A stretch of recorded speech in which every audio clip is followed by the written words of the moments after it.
नमस्कार, जोहार ही चलते हैं झारखंड की ताजा खबरों की। लेकिन उससे पहले अगर आपने अभी तक इस चैनल को सब्सक्राइब नहीं किया तो सब्सक्राइब कर लें, जिससे कि आपको झारखंड की ताजा खबर रोजाना मिलती रहे।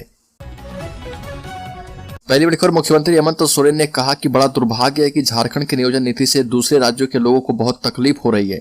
इसलिए नवंबर माह में वर्तमान सरकार ने 1932 आधारित नियोजन नीति और ओबीसी आरक्षण का बिल पास किया है। इसके अनुमोदन के लिए राज्यपाल के पास पहुंचा है। इस विधेयक में यह भी निवेदन था कि इसे 9वीं अनुसूची में डाला जाए, ताकि जिस तरीके से यहाँ पर मूलवासी आदिवासियों के खिलाफ जो साजिश हो रही है उसे खत्म किया जा पाए।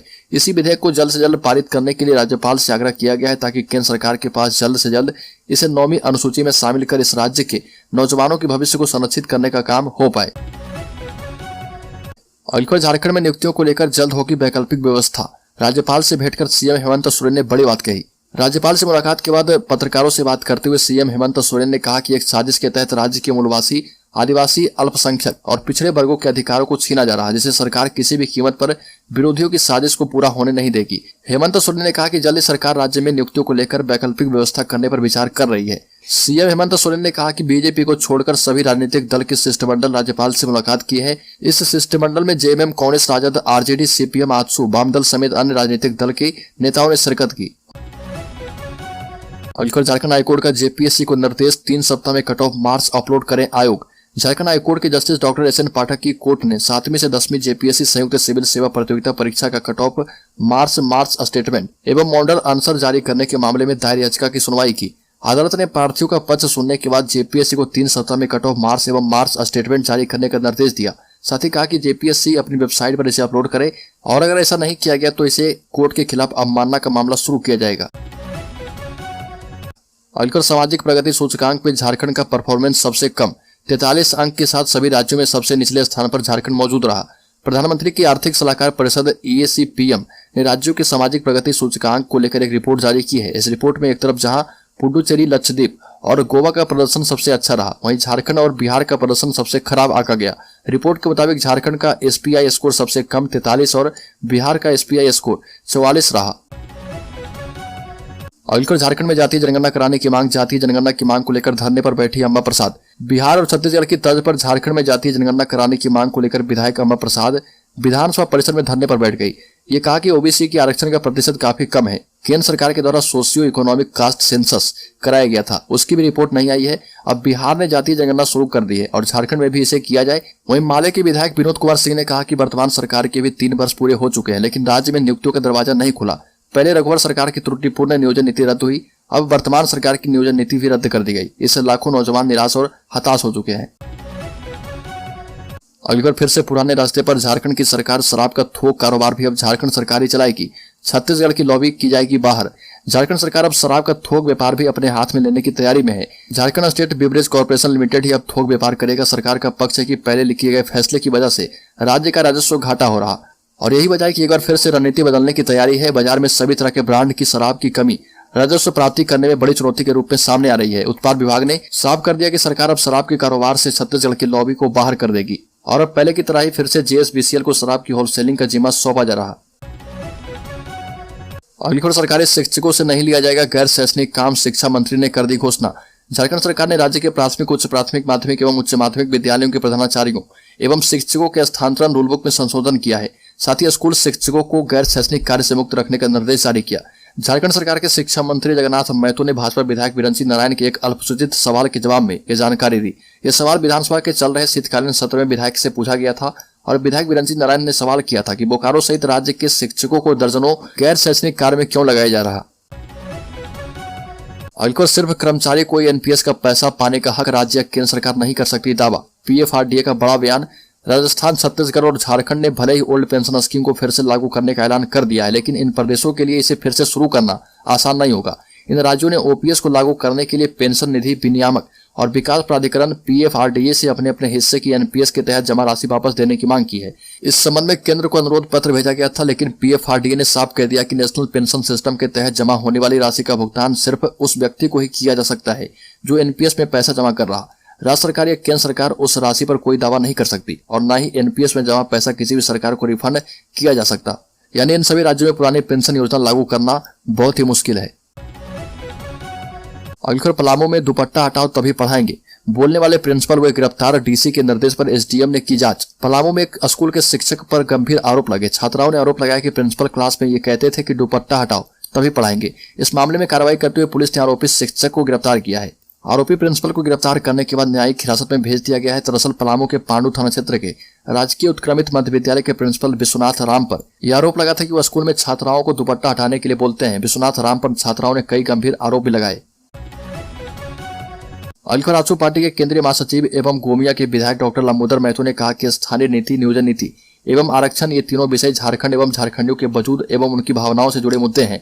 श्री महतो ने कहा कि आज तक यहाँ की दुर्भाग्य की बात है कि ऐसे अति महत्वपूर्ण मुद्दे पर सरकार के द्वारा राजनीतिकरण किया जा रहा। सरकार की नीति निर्णयों से ऐसा प्रतीत होता है कि इन्हें ना तो झारखंड के युवाओं की फिक्र है और ना ही ये सरकार यहाँ की पहचान और अस्मिता को लेकर संवेदनशील है। श्री लंबोदर महतो ने कहा कि स्थानीय नीति एवं आरक्षण को लेकर अगर सरकार की नीयत साफ होती तो विधानसभा के विशेष सत्र में पारित किए गए विधेयक को पहले राज्य में लागू करते और फिर 9वीं अनुसूची में शामिल करवाने के लिए केंद्र के पास जाते। अलकर भाजपा विधायक दल के नेता बाबूलाल मरांडी ने कहा कि हेमंत सरकार जो भी नियोजन नीति बनाए वह झारखंड की धरती पर ही बनाए। सरकार झारखंड के बच्चों के भविष्य के साथ खिलवाड़ नहीं करे। स्थानीय और नियोजन नीति तय करने का काम राज्य सरकार का होता है। राज्य सरकार अपनी जिम्मेदारियों को दूसरे के कंधों पर फेंक नहीं सकती, इसलिए सरकार बिना विलंब किए अब यहीं पर बैठकर निर्णय करे। सरकार अगर सोच रही कि मामला 9वीं सूची में चला जाएगा तो कोर्ट उसकी समीक्षा नहीं करेगी तो यह गलत है। 2007 में सुप्रीम कोर्ट का एक निर्णय आ चुका है जिसमें कोर्ट ने साफ कर दिया कि 9वीं अनुसूची में डाले जाने के बाद भी कोर्ट समीक्षा कर सकता है। अलकर वित्त रहित संस्थानों के खाते में अब जाएगा सीधे अनुदान। झारखंड के अनुदानित इंटर कॉलेज, उच्च विद्यालय, संस्कृत विद्यालय और मदरसा में अनुदान की राशि अब सीधे संस्थान के खाते में जाएगी। अब तक जिला कोषागार में यह राशि जाती थी। स्कूली शिक्षा साक्षरता विभाग के सचिव के रवि कुमार ने इस पर अपनी सहमति जता दी है। शिक्षा सचिव ने कहा कि शिक्षक कर्मचारी के खाते में सीधे अनुदान भेजना भी संभव नहीं है। अब अनुदान की राशि सीधे स्कूल कॉलेज के खाते में जाएगी, जिला कोषागार और जिला शिक्षा अधिकारी के खाते में नहीं जाएगी। जब विभाग अनुदान स्वीकृत कर देता है तो जिला शिक्षा अधिकारी को भेजने का कोई औचित्य नहीं है। अनुदान चौगुना करने पर शिक्षा सचिव ने कहा कि अनुदान की राशि बढ़ा दी गई है। शिक्षा मंत्री भी अनुदान राशि को बढ़ाने का निर्देश दे चुके हैं। अलखर चतरा के सांसद सुनील कुमार सिंह ने लोकसभा में झारखंड सरकार की कार्यशैली पर उठाए सवाल। लोकसभा में चतरा के सांसद सुनील कुमार सिंह ने झारखंड सरकार की कार्यशैली पर सवाल उठाए और कहा कि भारत सरकार ने पशुपालकों के लिए कई योजनाओं के पैसे राज्य सरकार को उपलब्ध करवाए, लेकिन झारखंड में उक्त राशि का उपयोग नहीं हुआ। पशुपालक केंद्र की योजना के लाभ से वंचित हैं। ये भी कहा कि गोड्डा जिले के ठाकुर गंगटी में तो डेयरी प्रोजेक्ट के 3 साल पहले 3 करोड़ दिए गए लेकिन काम नहीं हुआ। चतरा के सांसद ने कहा कि झारखंड में दूध की कमी है। डेयरी विकास की विभिन्न योजनाएं केंद्र सरकार चला रही है, लेकिन झारखंड में डेयरी विकास का कोई कदम नहीं उठाया गया। अलखर नियोजन नीति रद्द होने से रांची सदर अस्पताल में नियुक्ति लटक गई है। भले ही सदर अस्पताल के नए भवन को हैंडओवर ले लिया गया है, लेकिन 42 दिन बीत जाने के बाद भी नए भवन में अस्पताल की सेवाएं शुरू नहीं हो पाई है। सुपर स्पेशलिटी भवन में सेवाएं संचालित नहीं होने के कारण मरीजों की अभी भी परेशानी बनी है। रोजाना रजिस्ट्रेशन कराने के लिए पर्ची कटाने से लेकर ओपीडी में इलाज और जांच के लिए लंबी कतारें लग रही है और पर्ची कटाने के लिए लोगों की लंबी लाइन देखी गई, लेकिन यहाँ पर भर्ती नहीं हो पाई है। अलखर झारखंड उच्च न्यायालय के द्वारा राज्य सरकार की नियोजन नीति को खारिज किए जाने के बाद मुख्यमंत्री हेमंत सोरेन ने इस सिलसिले में विभिन्न राजनीतिक दलों के 40 सदस्यीय प्रतिनिधिमंडल के साथ राज्यपाल रमेश बैस से मुलाकात की और उनसे सरकारी नौकरियों में आरक्षण और स्थानीयता की नीति से संबंधित 2 विधेयकों को मंजूरी देकर संविधान की 9वीं सूची में शामिल कराने के लिए केंद्र को भेजने का आग्रह किया। अलखर भाजपा सांसद की सोरेन पर कथित टिप्पणी को लेकर झारखंड विधानसभा में हंगामा। झारखंड के मुख्यमंत्री हेमंत सोरेन के खिलाफ भारतीय जनता पार्टी सांसद निशिकांत दुबे की लोकसभा में कथित टिप्पणी को लेकर राज्य विधानसभा में जमकर हंगामा किया गया। कांग्रेस विधायक प्रदीप कुमार यादव ने गोड्डा के भाजपा सांसद की हेमंत सोरेन के संबंध में की गई कथित टिप्पणी पर गंभीर आपत्ति जताई। इस टिप्पणी को बाद में संसद की कार्रवाई से हटा दिया गया था। मांग की गई कि इस मुद्दे पर निंदा प्रस्ताव विधानसभा से पारित किया जाना चाहिए और इसे लोकसभा अध्यक्ष ओम बिरला को भेजा जाना चाहिए। अलखर बोकारो में जंगली हाथियों का उत्पात। खंडेर के कृषि फार्म में मचाया उत्पात, 10 लाख रुपए का नुकसान। 25 से 30 हाथियों के झुंड ने बोकारो जिला के गोबी प्रखंड अंतर्गत महुआटांड थाना क्षेत्र के कंडेर गांव के निकट रात को लगभग 15 एकड़ में फैले कृषि फार्म में खूब उत्पात मचाया। लगभग 10 लाख रुपए का नुकसान का अनुमान है। यह फार्म महुआटांड निवासी राजू महतो की पत्नी निशा रानी का है। फार्म के प्रबंधक अशोक कुमार महतो ने बताया कि हाथियों ने कृषि उपस्कर सहित अन्य सामान नष्ट कर दिए। ड्रिप इरिगेशन का पूरा सिस्टम, घेराबंदी, टुल्लू पंप आदि क्षतिग्रस्त कर दिए गए। 13 एकड़ में लगे टमाटर, बैगन, मिर्च एवं अन्य सब्जियों को बर्बाद कर दिया गया। तरबूज लगाने के लिए ट्रेल्स सहित 1.5 लाख रुपए की लागत से लगाया गया बीज को भी नष्ट किया गया। अलखर लोबिन हेम्ब्रम ने अपनी सरकार के खिलाफ खोल दिया मोर्चा। बोले, खतियान के नाम पर मुझसे ढोल पिटवाया गया। झारखंड की हेमंत सोरेन सरकार को एक तरफ भाजपा नियोजन नीति पर सदन से लेकर सड़क तक घेर रही है, वहीं झारखंड मुक्ति मोर्चा के बोरियो विधायक लोबिन हेम्ब्रम ने स्थानीय एवं नियोजन नीति पर अपनी सरकार को घेर लिया। लोबिन ने कहा कि सरकार ने 1932 के खतियान नीति लागू करने के नाम पर उनसे ढोल पिटवा लिया, लेकिन उन्हें बाद में पता चला कि नीति तो लागू हुई ही नहीं। उनको भी सरकार ने ठग लिया है और वो अब ढोल पीटने वालों में शामिल नहीं होंगे। ये भी कहा कि झारखंड में जनता भगवान भरोसे है। लोबिन हेम्ब्रम ने साहिबगंज की घटना पर कड़ी प्रतिक्रिया दी और कहा कि इस मामले में दोषी को कड़ी से कड़ी सजा मिलनी चाहिए। साहिबगंज ही नहीं, पूरे संताल परगना में आदिवासी समाज का हक मारा जा रहा, जल जंगल जमीन की लूट मची है। शादी कर दूसरे समुदाय के लोग जिला परिषद एवं मुखिया बन जा रहे, जमीन पर भी कब्जा किया जा रहा। लोबिन हेम्ब्रम ने कहा कि जो भी दूसरे समाज में शादी करे उसे आदिवासी की सूची से बाहर कर दिया जाना चाहिए।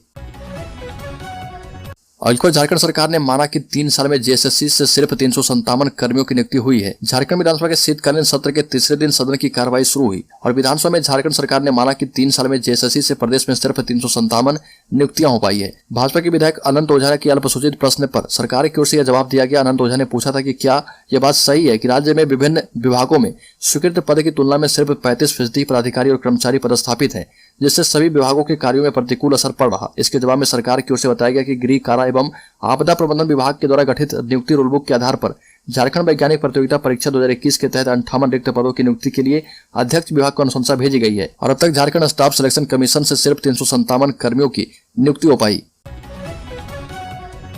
रांची एयरपोर्ट पर अब विमान डाइवर्ट होने की समस्या होगी कम। रांची के बिरसा मुंडा एयरपोर्ट पर ठंड का मौसम आते ही कुहासा के कारण विमानों का डाइवर्ट होना या फिर समय पर लैंड नहीं होना आम बात हो जाती है, लेकिन अब इस समस्या का समाधान ढूंढ लिया गया है। Instrument landing system ILS machine लगने के बाद ठंड के मौसम में कुहासे के कारण बिरसा मुंडा एयरपोर्ट पर विमान के डाइवर्ट होने की समस्या कम हो जाएगी। नियोजन नीति रद्द होने पर छात्र जा रहे थे विधानसभा का घेराव करने, पुलिस ने रोका तो NH 33 लगा दिया जाम। नियोजन नीति रद्द होने के खिलाफ छात्र विधानसभा का घेराव करने जा रहे थे, तभी मांडू पुलिस ने छात्रों को रोक लिया। नाराज छात्रों ने NH 33 को जाम कर दिया और नियोजन नीति रद्द होने के बाद छात्र काफी आक्रोश में हैं। NH 33 को जाम करने की वजह से सड़क के दोनों ओर वाहनों की लंबी लंबी कतारें लग गई। इस दौरान छात्रों ने राज्य सरकार के विरुद्ध जमकर नारे लगाए। सुरेश महतो ने की झारखंड आंदोलनकारियों को फ्रीडम फाइटर का दर्जा देने की मांग। झारखंड विधानसभा के शीतकालीन सत्र के तीसरे दिन आजसू के विधायक सुरेश महतो ने झारखंड आंदोलनकारियों को फ्रीडम फाइटर का दर्जा देने की मांग की। जवाब में संसदीय कार्य मंत्री आलमगीर आलम ने कहा कि झारखंड आंदोलनकारियों को फ्रीडम फाइटर का दर्जा देने और सेनानियों को मिलने वाली सुविधाएं सम्मानजनक पेंशन देने से संबंधित प्रस्ताव सरकार के समक्ष विचाराधीन नहीं है।